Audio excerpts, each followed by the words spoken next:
this is Ankit Thakur. I'm your coach, दोस्त and the host for accounting subject. And मैं आपके लिए इनका एक बहुत ही easy वे लेके आया हूँ जिससे कि आपके accounting हो जाए काफ़ी easy. ठीक है. पहली चीज़, आप लोग ने 11th क्लास में अभी एंट्रेंस लिए है, ठीक है. तो 11th क्लास में जो सब्जेक्ट है मेनली आपका अकाउंटेंसी सब्जेक्ट है, इकोनॉमिक्स है, बिजनेस है. ये नए सब्जेक्ट आपके इंट्रोड्यूस हुए हैं जिसमें से कि अकाउंट्स अकेला ऐसा सब्जेक्ट है जो थोड़ा सा टिपिकल वन है, लेकिन हम उसे करेंगे बहुत ही आसान. कैसे? सबसे पहले बात करते हैं अकाउंटिंग क्या है, क्योंकि आप लोग के लिए नया सब्जेक्ट है, आपको पता होना चाहिए कि अकाउंटिंग क्या है. तो मैं आपको बताऊंगा अकाउंटिंग की सिंपलेस्ट डेफिनेशन. ठीक है. तो जैसे कि अपन देख सकते हैं अकाउंटिंग की डेफिनेशन यहाँ पे दी है सिंपल वे में.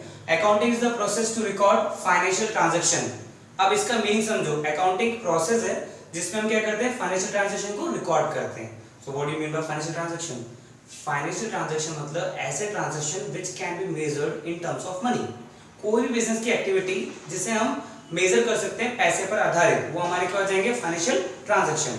फॉर एग्जांपल, जैसे कि हम बोलूं कि रवि ईमानदार है, सोहन ईमानदार नहीं है, इससे मैं रिकॉर्ड नहीं कर सकता क्योंकि क्वालिटी रिकॉर्ड नहीं होती है. लेकिन आपके बिजनेस में रवि जो पर्सन है उसकी सैलरी 20,000 है, सोहन की सैलरी 10,000 है, इससे हम रिकॉर्ड कर सकते हैं. तो anything, any activity, any business activity. Transaction मतलब होता है बिजनेस एक्टिविटी. बिजनेस एक्टिविटी मतलब क्या? खरीदना, बेचना, कैपिटल लगाना, एक्सपेंसेस करना, इनकम जनरेट करना. तो जो भी बिजनेस एक्टिविटी है वो कहीं ना कहीं उसमें पैसा इन्वॉल्व होना जरूरी है. सपोज आपने अपने अकाउंटेंट को बोला, जो आपके अकाउंटिंग करता था, उसको आपने बोला कि सर हमने 50 कंप्यूटर परचेस करें. कितने के? 2.5 लाख रुपए के. लेकिन आपने से बोला कि सर मैंने 50 कंप्यूटर परचेस करें, इसको रिकॉर्ड करो. तो अकाउंटेंट सोचेगा यार 50 कंप्यूटर परचेस किए, अमाउंट तो दिया ही नहीं. यानी कि अगर बोल दी जाए कि 50 computer costing rupees 2,50,000, that could be recorded. Getting this? Now इस पे आते हैं definition. Accounting is the process to record financial transaction. Word आया ट्रांजैक्शन. ट्रांजैक्शन क्या है? Transaction means give and take, लेन देन, बिजनेस एक्टिविटी, खरीदना, बेचना, सेल करना, एक्सपेंसेस करना, इनकम जनरेट करना. ओके. फिर आते हैं फाइनेंशियल ट्रांजैक्शन. तो मैं बता चुका हूं, any transaction, any business activity which can be measured in terms of money. ऐसी कोई बिजनेस एक्टिविटी जिसमें पैसे इन्वॉल्व है, हम उसे अकाउंटिंग के फाइनेंशियल ट्रांजैक्शन में काउंट करते हैं. ठीक है. तो ये सिंपल से 3 चीजें थी जो आपके दिमाग में आ गई. अब अपन आते हैं ओरिजिन पे कि भाई अकाउंटिंग शुरू कहां से हुई, है ना. तो फ्रेंड्स देखो, अकाउंटिंग जो है, अकाउंटिंग का मतलब है काउंटिंग करना. तो सबसे पहले अगर बात करें तो इसके फादर है लुकास पैसिओलियो. देखो एक नाम दिया है फादर ऑफ अकाउंटिंग, का नाम है लुकास पैसिओलियो. ये जो पर्सन ये इटली के हैं, यानी कि अकाउंटिंग की सबसे बेहतरीन तरीका अकाउंटिंग का जिनने दिया था वो इटली से आया. और इटली के जो है के पर्सन है उनका नाम क्या है, लुकास पैसिओलियो. एक्चुअली में क्या था, इटली के जो व्यापारी संघ थे, वहां की एक सिटी थी वेंस. वहां की सिटी के जो व्यापारी संघ थे, मतलब जो बिजनेसमैन थे, वो पैसे को रिकॉर्ड करते थे. कैसे रिकॉर्ड करते थे? तो उनका एक सिस्टम चलता था, डबल एंट्री सिस्टम. और वो डबल एंट्री सिस्टम उनको दिया किसने था? लुकास पैसिओली ने.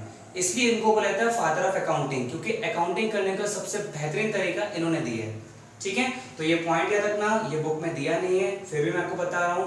फादर ऑफ अकाउंटिंग कौन है? लुकास पैसिओलियो. इन्होंने क्या दिया था? इन्होंने दिया था double entry system of accounting. Clear? अब बात करते हैं अपन कुछ चीजें. देखो सबसे पहले अगर मैं आपको स्टोरी फॉर्म में समझाऊं कि अकाउंटिंग है क्या, तो बेटा आपको स्टोरी फॉर्म में समझने के लिए सिर्फ 5 अकाउंट समझना पड़ेगा. पूरी अकाउंटिंग ये 5 अकाउंट पे टिकी है. कौन कौन से अकाउंट हैं? 5 अकाउंट्स. तो अपन उसको ऐसे समझेंगे. सपोज करो यहाँ पे एक मिस्टर कपूर है.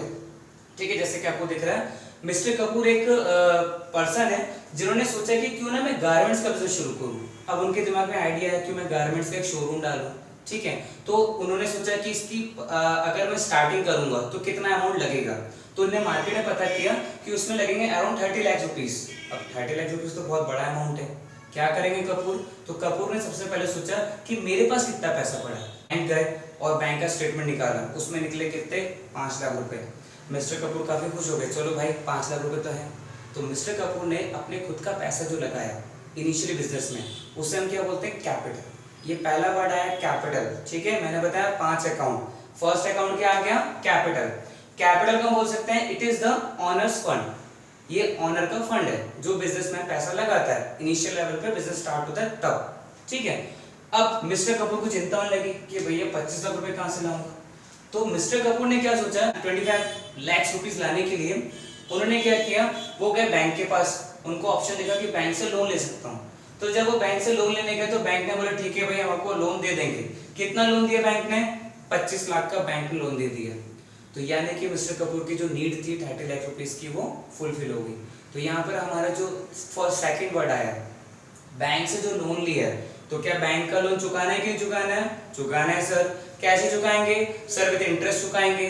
इसका मतलब जो 25 लाख रुपए बैंक ने आपकी मदद करी है वो जब तक मिस्टर कपूर लौटा नहीं देंगे बैंक को, तब तक वो उनके बिजनेस के लिए क्या है? लायबिलिटी है। नेक्स्ट वर्ड आ गया हमारा लायबिलिटी। ठीक है, पहला capital, second word liability. Liability मतलब ऑब्लिगेशन, सर के ऊपर एक बोझ है। बोझ क्या है भैया? 25 लाख रुपए लौटाने बैंक को। इनिशियल लेवल पे बैंक ने आपकी मदद करी, लेकिन बैंक को जब आप पैसे लौटाएंगे तो विद इंटरेस्ट लौटाएंगे।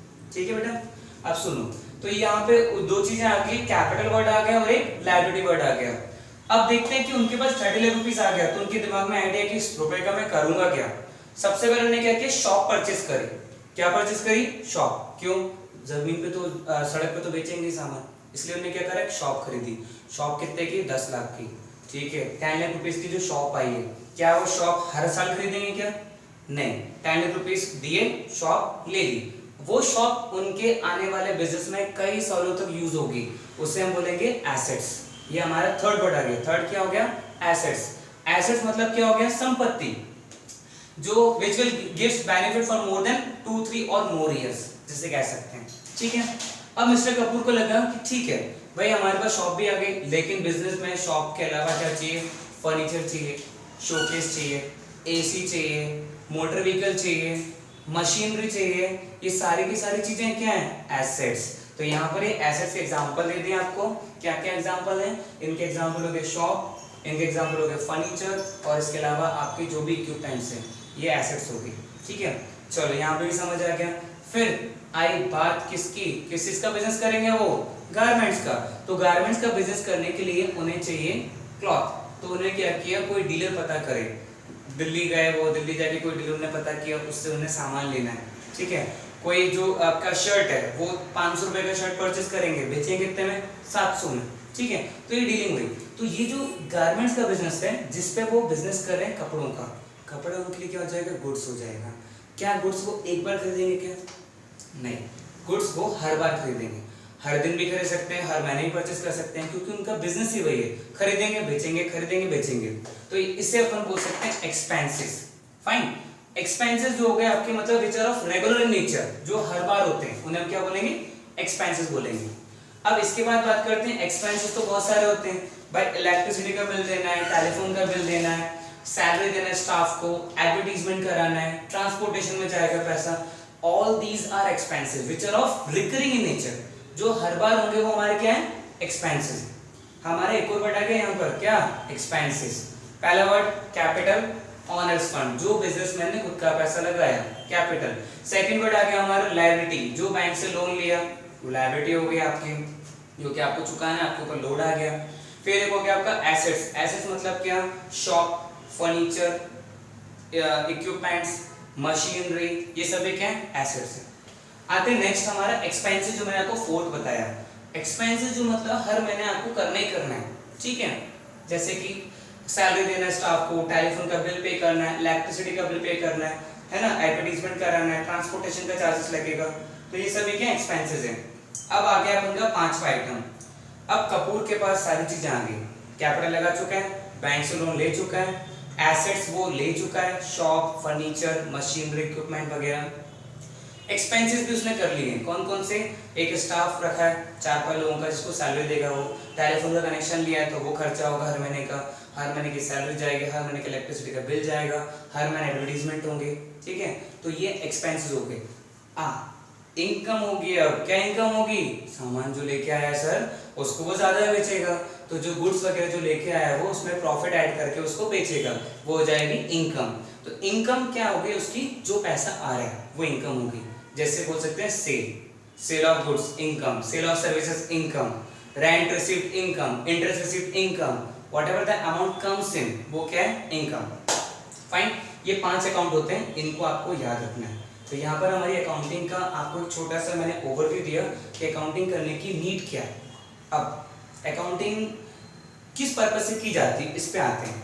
तो देखो बुकिश लैंग्वेज पे नहीं जाना है, सिंपली आपके खुद के फंडामेंटल होना चाहिए, आपके खुद के व्यूज होना चाहिए कि आप किस तरीके से क्वेश्चन को देखते हैं। ठीक है, मैंने बताया अकाउंटिंग करने का सिंपल सा तरीका देखो आप। और बेटा आप लोग एक चीज याद रखना, जो मैं अब बताने जा रहा हूँ अकाउंटिंग की प्रोसेस, ये आपके फर्स्ट चैप्टर का 70% कवर कर लेगी और आपके एकदम से फंडामेंटल खुल जाएगा दिमाग कि यार ये तो बहुत अच्छी चीज बता दी। तो अकाउंटिंग की प्रोसेस देखते हैं। तो जैसे अकाउंटिंग प्रोसेस यहाँ पे चार्ट दिख रहा है आपको, आइडेंटिफिकेशन ट्रांजैक्शन का। बेटा आइडेंटिफिकेशन का मतलब क्या होता है? आइडेंटिफिकेशन का मतलब होता है पहचानना। किसको पहचानेंगे? ट्रांजैक्शन को, मतलब बिजनेस एक्टिविटी कि वो बिजनेस का ट्रांजैक्शन है कि नहीं है, उसे पहचानेंगे। रिकॉर्डिंग इन जर्नल, यानी कि उस ट्रांजैक्शन को जब आपने पहचान लिया तो उसे आप क्या करेंगे? रिकॉर्ड करेंगे। रिकॉर्ड किसमें करेंगे? जर्नल में। जर्नल क्या होता है? जर्नल होती है कॉमन बुक। कॉमन बुक मतलब से फॉर एग्जांपल आप स्कूल में गए, फर्स्ट डे नया नया सेशन चालू हुआ था, आपने रफ कॉपी में सारे सब्जेक्ट लिख लिए, maths, Hindi, science, social, English. लेकिन घर जाके क्या करते हैं? इंग्लिश का पोर्शन उठा के इंग्लिश की कॉपी बनाते हैं, साइंस का पोर्शन उठा के साइंस में लिखते हैं। वैसे ही जनरल एक बुक होती है जिसमें ट्रांजेक्शन को रिकॉर्ड किया जाता है। कौन से ट्रांजेक्शन सर? ट्रांजेक्शन वो कि कैपिटल लगा है बिजनेस में, वो रिकॉर्ड करो, बैंक से लोन लिया वो रिकॉर्ड करो, गुड्स परचेज किया वो रिकॉर्ड करो, गुड्स सेल किया वो रिकॉर्ड करो, एसेट्स परचेज किया वो रिकॉर्ड करो, एक्सपेंसेस की वो रिकॉर्ड करो, इनकम मिली वो रिकॉर्ड करो। यानी सारी बिजनेस की एक्टिविटी किसमें रिकॉर्ड होती है? सबसे पहले प्राइमरी बुक जिसका नाम है जर्नल, तो इसलिए दिया उसमें रिकॉर्डिंग इन जर्नल। फिर दिया क्लासिफाइंग इन लेजर। अब यहाँ पे वर्ड है क्लासिफाइंग मतलब divideation into separate books. Separate books मतलब क्या? मैंने बताया था रफ कॉपी में मैथ्स लिखा है तो मैथ्स का पोर्शन उठा के मैथ्स की अलग कॉपी बना ली, इंग्लिश का पोर्शन उठा के कॉपी में लिख लिया जिसको नाम दे दिया इंग्लिश की बुक। तो वैसे ही लेजर मतलब क्या होता है कि जितनी भी परचेज की एंट्री है उनको उठा के बुक में लिख लिया, नाम दे दिया परचेज बुक। जितनी भी सेल्स की एंट्री थी जनरल में उनको उठा के बुक में लिख लिया, नाम क्या दिया? Sales book. जितनी भी आपकी एसेट्स की जो ट्रांजैक्शन थे, एसेट्स की सारी एंट्री उठा के बुक में नाम लिख लिया, नाम दे दिया एसेट बुक। ठीक है, तो यहाँ पर आपको समझना पड़ेगा कि क्लासिफाइंग मतलब होता है divideation to separate books. Separate books में उसे क्लासिफाई कर देते हैं, वो प्रोसेस क्या कहलाती है? लेजर। ओके, फिर आया वर्ड हमारा समराइजिंग। समराइजिंग का मतलब होता है छोटी सी रिपोर्ट आपने बनाई, किसमें? ट्रायल बैलेंस में। ओके, ट्रायल बैलेंस क्या होता है अभी समझो। ट्रायल मतलब जैसे गाड़ी चला के देखते हैं बराबर चल रही चल रही, वैसे अकाउंटिंग में क्या होता है? दो चीजें होती है, डेबिट एंड क्रेडिट। बहुत वर्ड सुनोगे आपने बार बार, डेबिट क्रेडिट, हर जगह ही चलता है।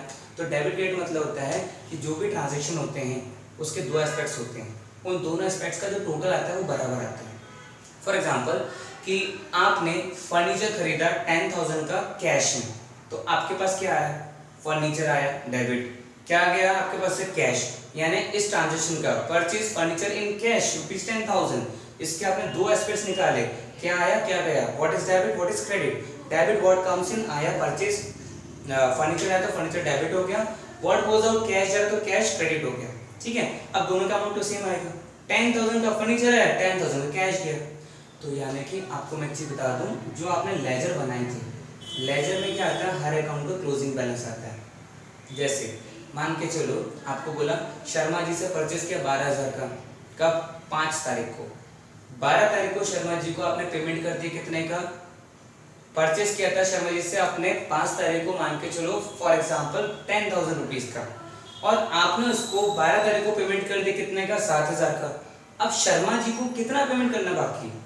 तो सर 3,000 रुपए देना बाकी है, तो 3,000 रुपए शर्मा जी का क्लोजिंग बैलेंस होगा। समझ आया?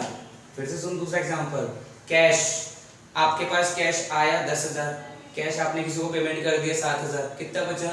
3,000। तो जो कैश आया और गया उसका जो डिफरेंस अमाउंट है, डेबिट और क्रेडिट का डिफरेंस अमाउंट हमारा लेजर कहलाता है, उसे हम बोलते हैं लेजर का क्लोजिंग बैलेंस।